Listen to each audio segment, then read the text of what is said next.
desça sobre vós, sobre vossos lares, a bênção do Deus Todo-Poderoso, Pai, Filho e Espírito Santo, e permaneça para sempre.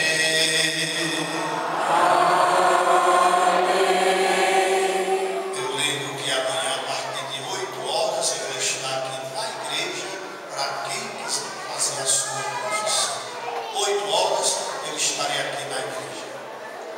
Agora, preparando a nossa filha para a imposição das cinzas, eu quero pedir a um dos ministros que coloque o primeiro cinza do padre.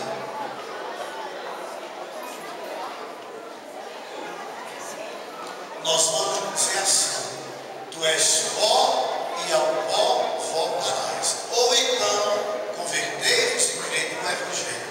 Os ministros vão ficar livres para usar qualquer uma dessas expressões.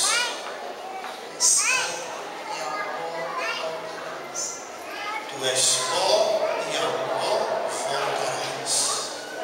Agora a liturgia canta enquanto a gente faz a imposição das cinzas. Os ministros vão receber as cinzas, não é? Então vem aqui, por favor. Convertei-vos e crede no Evangelho. Convertei-vos e crede no Evangelho.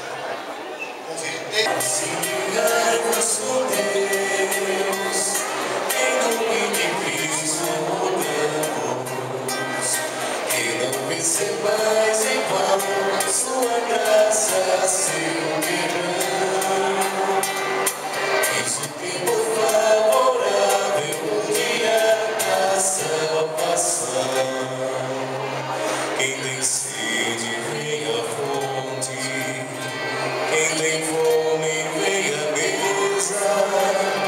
Vinho, trigo, leite e mel, comereis manjar do céu. Reconciliai-vos com Deus, em nome de Cristo.